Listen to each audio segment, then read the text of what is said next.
Hello hi friends, நேற்று நடந்த match பார்த்தீங்கன்னா ஆப்கானிஸ்தான் வீஸ் பங்களாதேஷுங்க. ஆப்கானிஸ்தான் டாஸை வின் பண்ணி பேட்டிங் பண்ணாங்க. Afghanistan opening batsman Kurubas, Imran Jordan ரெண்டு பேருமே பார்ட்னர்ஷிப் போட்டு நல்ல ஒரு தொடக்கத்தை கொடுத்தாங்க. விக்கெட்டே விழுலங்க. 10 ஓவர் வரைக்கும் நிதானமான ஆட்டத்தை ஏற்படுத்தி ஒரு அளவுக்கு கொண்டு போயிருந்தாங்க. அதிரடியான ஆட்டத்தை ஏற்படுத்தினார் குருபாஸ். அதன் பிறகு பார்த்தீங்கன்னா 46 ரன்னில் குருபாஸ் அவுட் ஆக ஜார்டன் வந்து பொறுப்புடன் ஆடி ஓரளவுக்கு ரன்னு கொண்டு போனாங்க. பின்னர் பார்த்தீங்கன்னா அவரும் அவுட்டாக ஆப்கானிஸ்தான் வந்து பார்த்திங்கன்னா 150 ரன்னு டார்கெட் பண்ணிடுவாங்க அப்படின்னு வந்து நினச்சிருந்தாங்க ரசிகர்கள். பார்த்திங்கன்னா ஒவ்வொரு ஓவராக அடுத்த ஓவரில் வந்து ஆப்கானிஸ்தான் அணி அவுட்டாக பின்னர் பார்த்திங்கன்னா ஆப்கானிஸ்தான் அணி 20 ஓவர் முடியல 5 விக்கெட்டுக்கு 116 ரன் மட்டுமே தான் அடிக்க முடிஞ்சுது. இதற்கு முக்கிய காரணம் குர்பாஸ் வந்து 50 போடாமல் 46 ரன் அடித்தது தாங்க.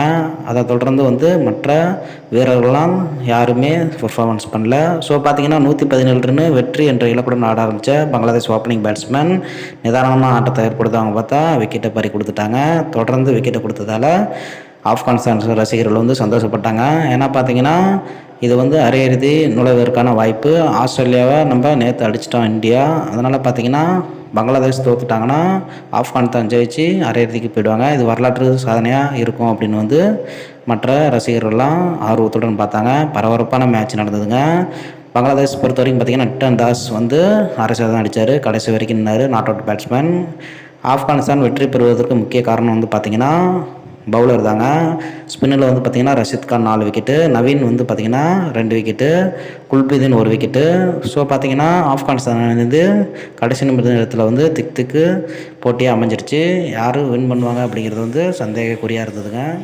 ஸோ பார்த்திங்கன்னா ஆப்கானிஸ்தானை வந்து 50 ஓவர் வேர்ல்டு கப்லேயே வந்து ஆஸ்திரேலியா ஆளர விட்டுருந்தாங்க, மற்ற அணிகளையும் ஆளர விட்டுருந்தாங்க. இந்த வேர்ல்டு கப்பில் வந்து பார்த்திங்கன்னா நியூசிலாந்து ஆளர விட்டுருக்காங்க. அதன் பிறகு வந்து பார்த்திங்கன்னா ஆஸ்திரேலியாவும் ஆளர விட்டுருக்காங்க. ஸோ பார்த்திங்கன்னா இந்தியா வந்து மீட் பண்ணியிருந்தாங்க, அவங்கள்ட்ட வந்து தோந்துட்டாங்க. பின்னர் பார்த்திங்கன்னா ஆப்கானிஸ்தான் அணி மற்ற வெயிட்டான டீமை வந்து வின் பண்ணிருக்காங்க.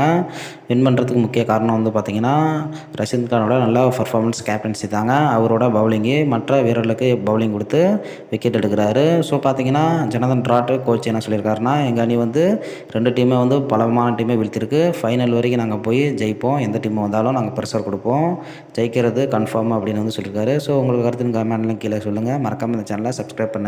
நன்றி, வணக்கம்.